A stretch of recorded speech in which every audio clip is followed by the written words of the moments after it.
I'm Sam Moss, the Dean of College Guidance, Ivy Brewer, the Associate Dean, and Madge Crawford, who runs our office. And we're delighted to see so many of you here tonight. Especially happy that with our own Admissions Visitors Weekend going on, we have some visitors to Darlington who are here tonight. This program is going to be a little bit different from what we normally do this time of year. Usually in February, we have a real nuts and bolts meeting for the junior parents and go through the nitty-gritty of the whole process. Tonight we're not going to do that, but we're rather going to email it to you in the form of a series of slides, and I will preview you on a couple of them, but we're certainly not going to go over all of them tonight. But they'll be sent home, and I would encourage you to read them very carefully. For sophomore parents, again, a preview of what lies ahead. We have typically not had sophomores at this program, and I'm delighted to see so many of you here tonight. And the other thing we're doing a little differently is videotaping the program so that for our boarding parents and even our day parents who can't be here, this will be available online in a few days, as well as the slides that we're going to send home. Ivy, do you want to say anything about the Naviance now, and then we'll refer to the slides later? So Naviance is our college counseling program. Many of you have been introduced to it through the advisor system. But as your child advances through their time at Darlington, it will become more and more helpful in that additional test scores, grades, and those sorts of things will become available in Naviance. And then as part of the college process, we will use it extensively to help them gauge their chances and sort of help them create a balanced list. It's a great place to do all of your research. It's sort of a one-stop shop for everything. So if you are not yet familiar with Naviance, just know that you do have access. It's found on the Darlington website just below where you check your child's grades. The child account and the parent account are different, so log in with your own access. Children, their ID and password is their Darlington email address, and then whatever password they use for their Darmail. And parents, it's whatever email address you have on file with the school, and the password is Tigers unless you have been on there and set it to something of your preference. If you have any trouble logging in or trouble accessing the account, just give me a call or an email, and I'm happy to help you with that. But please make good use of it. It is a wonderful resource, and it's definitely easy to look everything up all at once using that. And there will be some slides in this packet that show you some of the best features. It's a multi-purpose program for your children. It is essentially what the old college catalog library used to be for most of us. It's everything right there online available for any college. It is also our record keeping, and it's also the way you and your students let us know what you're looking for. We're going to ask you to fill in a parent questionnaire, junior parents, to tell us what you have in mind for the college admissions plan for your son or daughter. We're going to ask them to fill in a couple of questionnaires that will give us some insight before we start meeting with them individually. And on Thursday, all of the juniors met with all of the college advisors. We had them express a preference and list 5 choices, listing the college advisor they wanted to work with. We are sorting through those now. And when we return from spring break, every student will have been assigned a college advisor who will, the following week, become that junior's homeroom teacher, faculty advisor, and college counselor. So that process is going to take place very soon. And this is the list of the faculty members who serve in that role. Many of them are here tonight, but I want you to see that there is a fairly large group of people working on the college admissions process for your children. We have 3 guest speakers with us tonight.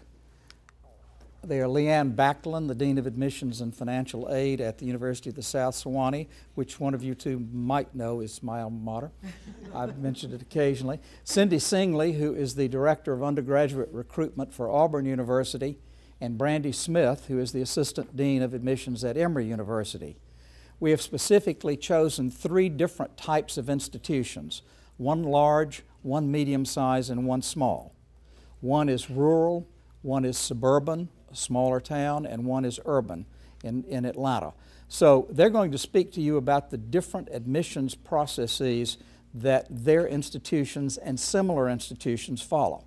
So what one of them says about a particular college would probably be true for many schools of that type. There are several thousand colleges in this country, and each has its own particular twist on how it does admission. But I think this will give you a good sense across the board of what lies ahead in terms of the college landscape today, how you students are going to be measured by different kinds of colleges, and I hope some helpful hints and tips over what you might do to enhance your chances. And I think I'm going to shift to that, and then we will review these slides very briefly toward the end, if that's all right. So I'm going to turn it over to whoever would like to start. Are you starting? I think I got volunteered. You got volunteered. Yes, voluntold. Good evening. I'm Lee Ann Backlund, and I'm the Dean of Admission and Financial Aid at Sewanee, the University of the South. And it's always so much fun to be here at Darlington School. It's just such a great community, and so I'm thrilled to be here tonight. I'm representing the smaller college universities, how we do admissions. But before I start on that, I just want to tell everyone in this room that you're going to go to college, all the students. Right now we're in this mess of media madness. It is hard to listen to NPR or to pick up like the Time magazine or a newspaper and not read an article about admissions. That's that focus this time of year. Who's getting in, who's not getting in. I want you to keep in mind that the majority of the colleges that these articles focus on are the most selective in this country. It does seem overwhelming and really impossible when they're all focused on Harvard, Yale, Stanford, and they admit between 5 and 10% of their applicant pool. Last year, our national association that we're all members of, in their state of college admissions, the actual average acceptance rate at all four-year colleges and universities in this country was 63.4%. So I want you to take a deep breath and realize there are so many great colleges and great choices for you students. So I want you to start this process with a very open mind, open to the possibilities that you're going to fall in love with a place that you've never heard of, or you know no one who's ever been there.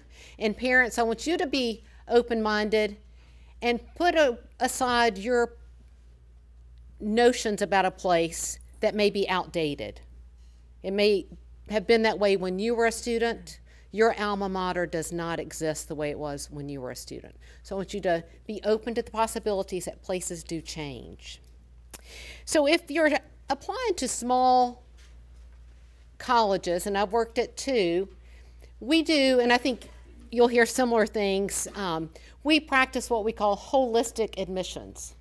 So when you hear that term holistic admissions, we are trying to look at each piece, and we ask you for a lot of information, but we're looking at each piece, trying to put it in context, and trying to admit students or make decisions on students that will be great fits for our institution.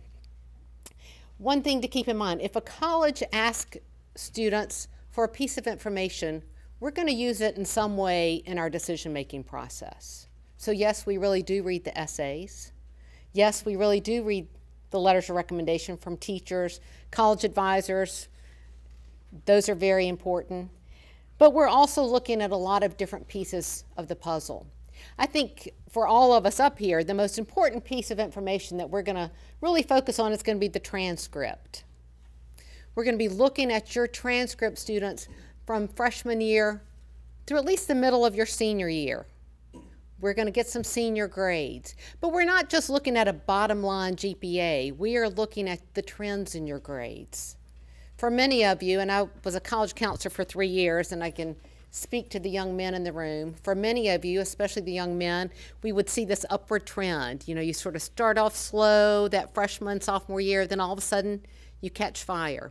So that upward trend is going to be noted, as is a downward trend. If you started off on fire and then all of a sudden you take a nosedive, that's noted as well.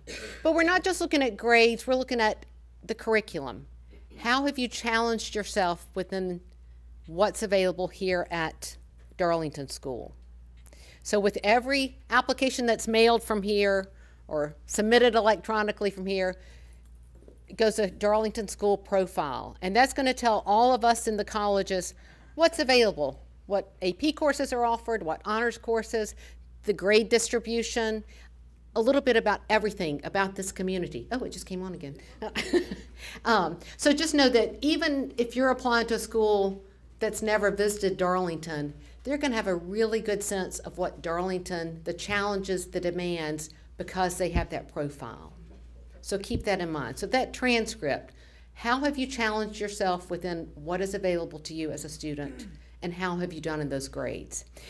I'm a firm believer in that students need to challenge themselves in their areas of strength and interest. And I often say to students, if I'd had to take AP Calculus in high school, I'd still be in high school trying to pass AP Calculus. Didn't mean I shouldn't take a math my senior year, but I knew it was not going to be advanced placement calculus. So I think really find your areas of strength, your areas of interest, and challenge yourself. And that's something that you have control over, and you can work with your college advisors and in planning your curriculum. So the transcript, the curriculum, the trends and the grades, that's going to be where we really focus. Will you be successful within our classroom? The other pieces that are so important, students, you have a lot of control in this process. And one of the pieces that you have total control over is your essay. And selective colleges are reading essays. We're asking for essays because we're trying to figure out how do you communicate written communication. Tell us a little story. Help us learn more about you through your essay. So know that that essay you have total control over, which means don't wait until the night before it's due to draft an essay and submit it. Spend some time with this. Make it your own words. It's fine to have your English teacher or your college advisor to read it, give you some feedback. It's not fine to have someone else write it for you. There's a real difference between a 40-year-old voice and a 17-year-old voice. So we're looking for your voice. We're looking to learn something about you. So know that that essay that you write, that's really taken into consideration. Letters of recommendation. You're coming from a place where you may feel, students, that the teachers know you better than you want them to know you. They know more about you. The college advisors certainly know a lot about you. But those letters are so informative, and they just pull out so many great nuggets about you and how you would be a member of our community.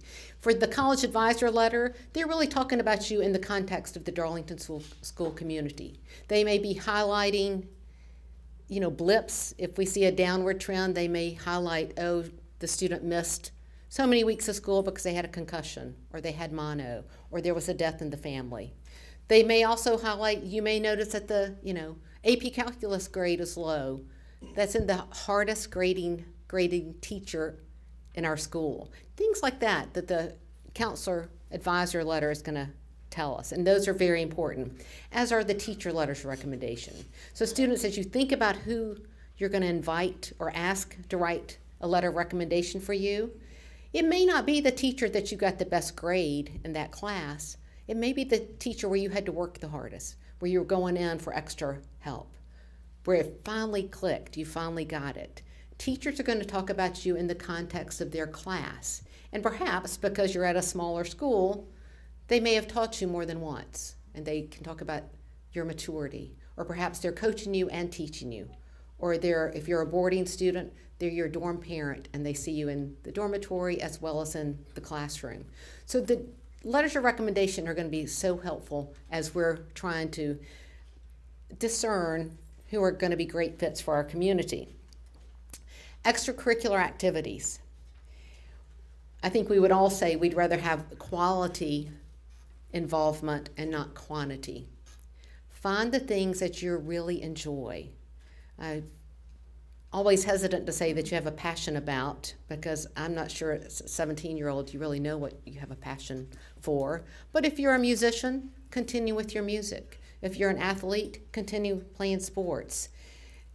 But find some things that are really important to you that you can continue being involved with. There's not a magic formula. Not every student has to have community service. Early decision, whether it's early decision 1 or 2, you are basically signing an agreement. You will sign, your parent will sign, your college counselor will sign, where you're basically telling the school that if they admit you, you are planning to attend that school, regardless of what your financial aid package is. So if you're maybe a family who you know you can write that check regardless, maybe early decision is a good option for you.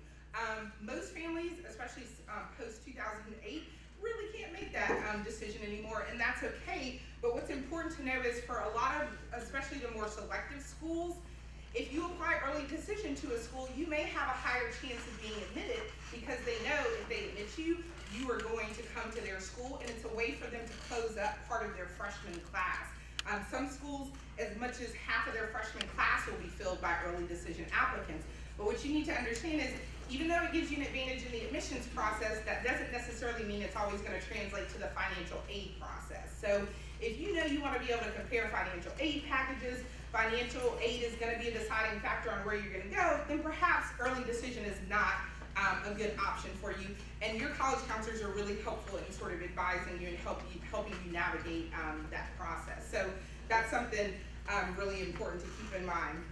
Another thing to keep in mind is part of the reason I'm convinced that a lot of students like to apply to some of the more selective schools is the more selective schools also tend to have some of the strongest endowments in the country, which means they have a greater amount of institutional financial aid to give to families. But what you also need to know is some of those really selective schools also don't give any of that money in merit aid. They give all of that money in need-based aid. And that can be sort of hard. Like if you're applying to schools and you're getting in and you're getting all these merit-based scholarships, and then you apply to Harvard and Harvard's like, we like you, but you know, we don't really do merit aid. They don't do merit aid for anybody. That's just, they just don't do it. And so that's something that's important to keep in mind when you think about the process. At a lot of schools in this country, there really has sort of been a paradigm shift post-2008, where a lot of schools don't have the same endowments that they had, so not as much money is being given in institutional aid, more money is being given in need-based aid. And so that's something to keep in mind. A lot of schools, though, will allow you to stack scholarships and financial aid, so you can still pull money together. So that's just something to keep in mind. Typically, the more selective schools do also offer plenty of opportunities for research.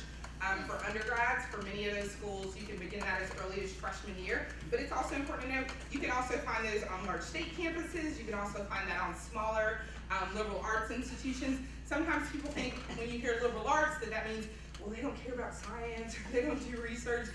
It's actually quite the opposite. Most places that are liberal arts institutions also are very heavy into research. And so those are some things that I think are just important for you all to know about the highly selective process. We didn't want to talk too much, like pretty much everything they said, I'm like, ditto. So we really want to leave the floor open to sort of answer any questions that you all have. So, questions? We're wide open. Do we have any plants in the audience? Ask a good question first. Yes. Do you distinguish between schools like Darlington, where it's purposely made hard, versus other schools where it's just not so hard? Yes. I mean, I think it's really important to realize that we are looking at applications within the context of Darlington School. So, you know, yes, you could have gone perhaps to the public high school here and made straight A's where you've been more challenged here and perhaps been a B student. We're going to look at you within the context of Darlington School. How have you done here? Looking at the grade distribution chart, knowing what the challenges and demands are of this school. So yes, and I think that's one reason, knowing the profile that, I don't know if you've seen a copy of it, but the Darlington profile tells us so much about this place and what the expectations of the students are in the classroom and within the community. I would say for large schools, they're doing it differently, but again, we've got 20 to 30,000 applications. So this is, again, where that relationship with the admissions advisor is so important. We do know the Darlington students can be very successful, but it's not an automatic part of our process. But if you're created that relationship, the advisor brings your student's name to our attention as part of that overall review, it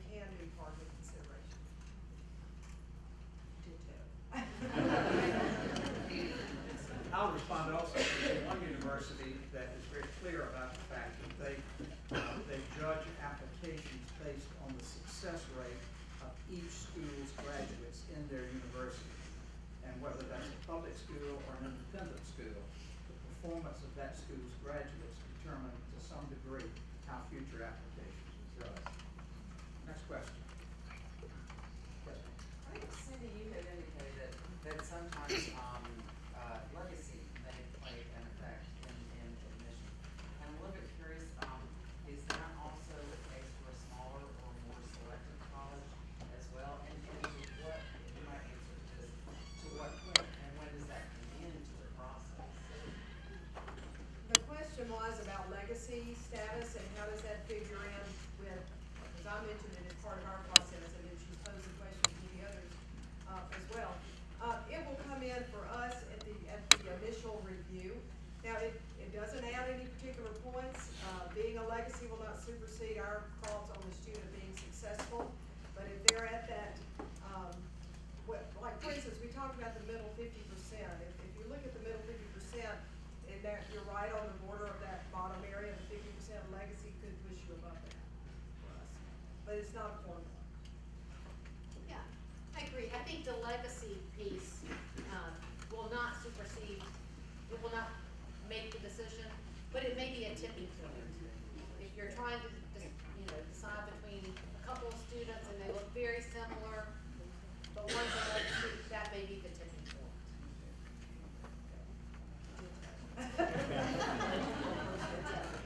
Next question.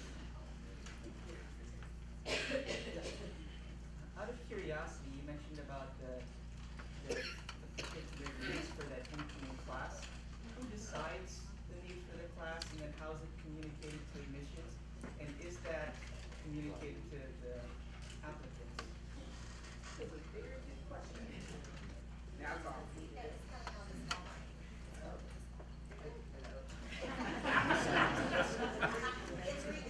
Okay, all right, great, awesome.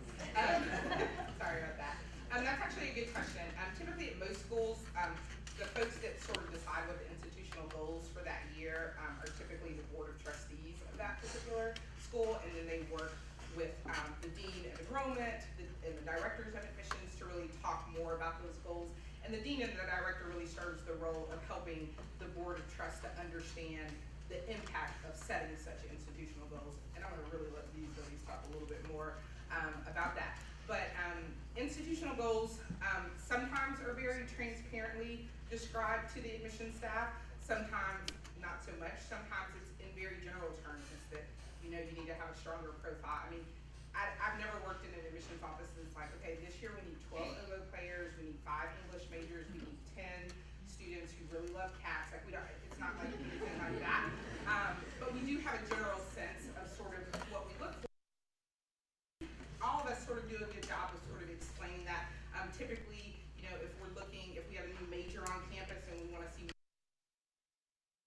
you go to a college fair, you may see more information on that table about that particular major. So I don't know that we're always very specific in how we talk about it to the general public, but we generally have a pretty good idea. Very close to the same thing. The goals are set by the board of trustees along with the dean of enrollment services, the provost, and so forth. And those are communicated in general to the admissions staff. The major that is, as Brandi was saying, if a school or college needs more students, or if a school or college is oversubscribed, then the criteria to get into, say, engineering or nursing or something like that might be a little tougher. The admissions advisors know that. Quite often, we do ask for a student to name a major. Most of our large schools do when they come in to go ahead and declare a major.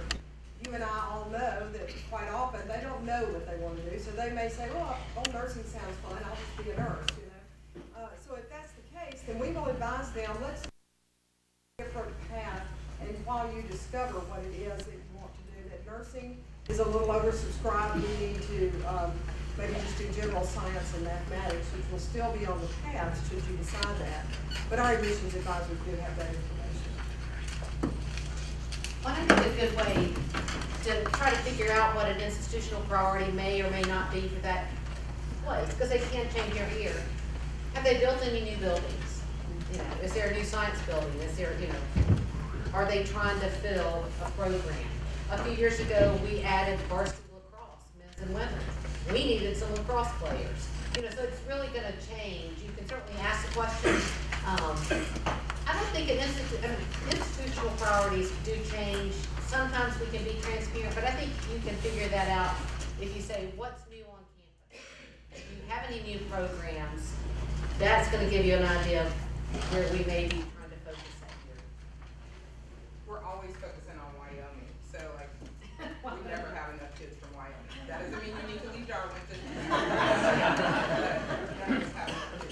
And some of you can see that locally. There's a large football stadium being constructed at Berry here locally. What do you suppose one of their admissions priorities will be this year? There are some colleges who literally will tell you in advance. Most schools send out an e-newsletter to counselors at the beginning of the school year. And one which Ivy and I received last year said very point blank, one of our institutional goals this year is to increase the number of first-generation high-need students. That's pretty clear. They had a certain amount of money they're going to devote to that particular category of kids. So we knew in advance if we had any students who fit that description, this might be a good year to apply to that college. Next question. Whole room full of people, no questions. Anybody? Yes, I got a question from the role. How do economics dictate financial goal? I understand international students, out-of-state students. How do they fit in? Sorry. What's the question? The question is, how do international students, out-of-state students fit into the financial? International and out-of-state students. Obviously, because they're paying out-of-state tuition, there's more money coming into the fold.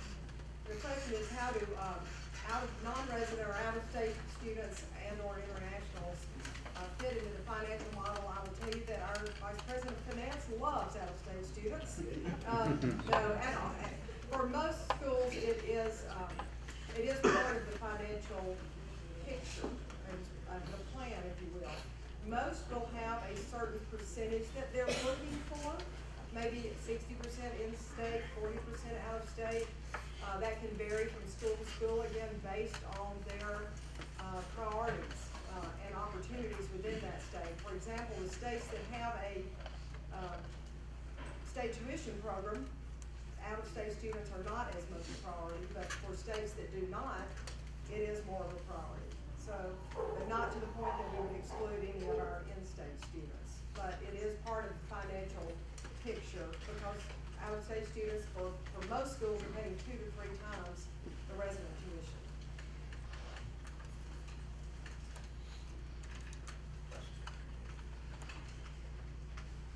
Once, twice, yes.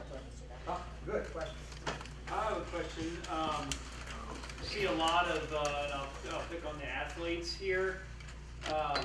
Can you all talk a little bit about the relationship between the coaches and the admissions office?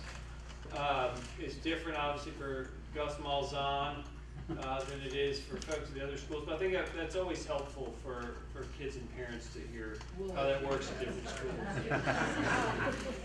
The coaches do not call the admissions office at big schools like ours. We don't really have any interaction directly with a coach. In most of our offices, I would say, our connection is with compliance and the admissions process. Once a student athlete is cleared through our compliance office, then they come to admissions. But we do work with the student recruiters, if you will, that are recruiting student athletes. And we have student recruiters that are doing the campus tours. Athletics have student recruiters who are giving tours of the athletic facilities, if you will. And so we do work with that student group to make sure that they're covering the academic side, and that if our student recruiters need any kind of compliance training, but for us, a coach should never call us. I've never met, well, I have met Coach myself, but he doesn't call me. Well, what a difference at a Division III school. I see coaches all the time, all the time. In fact, tomorrow, all the coaches' lists are due to our office. So as we're making our final regular decisions this week, we're looking, a coach can be a real advocate at a Division III school. gonna, a student may be number one on the coach's list. I mean, I read an application today, number one on the football list, but I don't think he can pass freshman English, so that student will not be admitted. So a coach can be a great advocate, and that again can be a tipping point, but in Division III, we are talking with the coaches, because we want to help build teams, we want teams to be competitive. We're in the same conference with Barry, so we know they are giving a lot of money to some recruits this year. We know that because they're trying to build that program.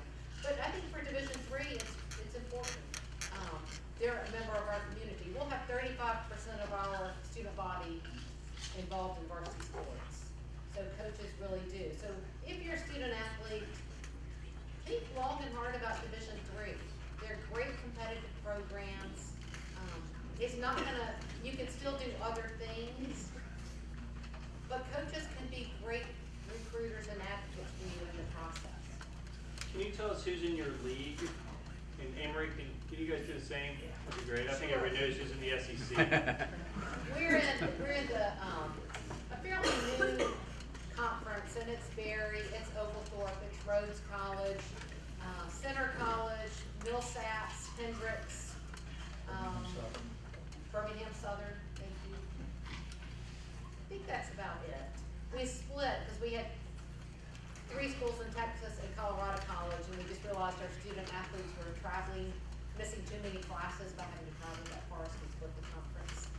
So that's our conference. And then for football, we also have, they're non-conference, but they're conference for football, Washington University in St. Louis and University of Chicago. Leon, like you still, Mike, can you clarify what you meant by Barry's giving money? Right. Well, yes, we are Division III. We cannot give athletic scholarships, but I can guarantee you they are going after great student athletes and able to give them some leadership money or some sort of merit money, but it cannot be athletic money. And we always sort of laugh, and the other day was National Signing Day, and all these, tweets and Facebook posts about signing with Sewanee or Rhodes or Berry, and you're like, well, it's not really a signing day because you're not getting a scholarship, but they have made a commitment to the coach. So that's what it means at a Division III school. So there are no athletic scholarships. We cannot take athletics in consideration when we're doing merit, but it's also a special talent. It's students who I grew up the daughter of a football coach in Sewanee, so I know the time that you put into practice, and I know the self-discipline it takes. So it can be a special interest, a special talent, and a lot of self-discipline. Conference. At Emory. So we are in the same conference with Johns Hopkins, WashU, the similar schools, University of Chicago, so similar schools to us. We're very similar. We're also a D3 school, so we're very similar in the relationships that we have with coaches. The one thing I'll just say in general when it comes to being a student athlete, I think there's really this misperception that cool, I'm a student athlete, it's gonna be a super easy process, I'm gonna chill, I don't have to do anything. Actually, if you're gonna be a student athlete, you actually sort of have an additional level of work in the college admissions process. So it is really important to sort of start that process off early, try to be as organized as possible, not waiting to the last minute, because you're going to be doing additional, not just visits to that particular school, but maybe you're doing it to that particular program, meeting with that particular coach. So, a lot of times I know some students are like, well, I'm not really sure if I want to play, or maybe I do, or maybe I don't. Those are things that you probably want to try to get those things figured out sooner rather than later, especially if you're planning to play at a Division I or Division II school where there's actually athletic money that you'll be getting. So just something to keep in mind. One thing I want to add is that we do work with the director of bands, or director of the department chair of the music department and the theater department. So if there are students that have special talents in those areas, those are additional consideration for us as well. So you alluded to special talents. It doesn't always have to be an athletic talent to provide additional consideration. But for instance, I communicate very, very often with the chair of the Department of Music as their auditions are coming up and communicating about certain students. I'm married to a theater professor. I hear all about the theater kids. speaking of athletics, I just have to mention that a comment Cindy made earlier. Some of you know there is a Darlington graduate named Muschamp who is currently joining the Auburn staff, and there is a Darlington senior who's soon going to be at Auburn, and she was suggesting maybe she'd have to have a T-shirt made that said "Must Champions." And I told her we thought that'd be a great idea. We'll give credit back to Darlington for that. Well, here's a little known tidbit. Sewanee was one of the founding members of the SEC. So we could go back and join the SEC as a founding member. And we did play Vanderbilt in basketball this fall. Did not get blown out. I think the men lost by 25. But just sort of a little known fact. Another question. Yes, sir. If you admit a student in their freshman year and they're out of state, is there what are the odds or the chances, is there a procedure for them to get in-state residency and get that criteria changed their second year if they stay there, or if you have property in that state or something in that matter? It really is not very easy to get in-state residency for a non-resident student. And quite honestly, it's a law in the state of Alabama, and probably in most of the states around the country, rather than a specific policy at the university. I know at our institution, and I can't speak for the others, a student can live and work in Alabama for 12 months, attend school part-time, that means 10 hours or less. There's a minimum amount of money that they have to earn. They have to have an address in their own name. It can be rented property and so forth. And then they can establish residency. But it takes basically a gap year out of college for them to do that. So you can attend a full year as a full-time student and declare residency, unfortunately. Okay. Private colleges like Emory and Sewanee, state residency makes no difference unless you have to be from Wyoming. It would help the geographic. Next question. We're all out of questions. Well, in that case, let's thank our speakers.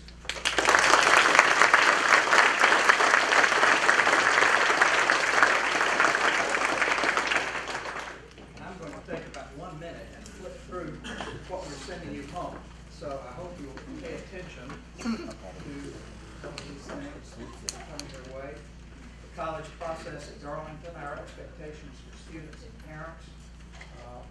The fact that it's more than just getting them into college, it's getting them into a college where they'll be happy and successful. A big decision for the students, the educational process, college admission today, parent approach. This is really important for parents, how you can be most helpful in reducing stress. That is a pretty natural part of the process.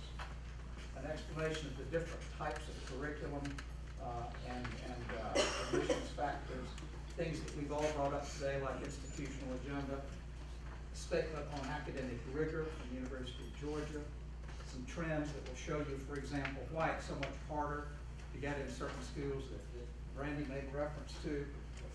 In 2001, Vanderbilt had 9,700 applications, and in 2013, 31,000 for the same number of kids. Their admit rate dropped from 46%, 12%. And I think it hit single digits this year for the first time. So that's the reason that you hear so much about the competitiveness. Conduct, that's one of the questions that many colleges will ask. And the Naviance tasks, there's some parent surveys that you need to complete by March 28th. Some student surveys need to be completed before you meet with your college advisor.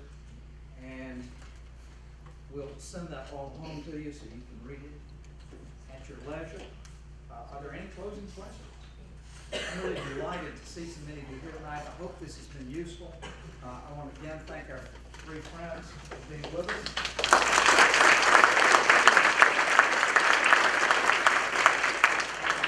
Go Tigers to college.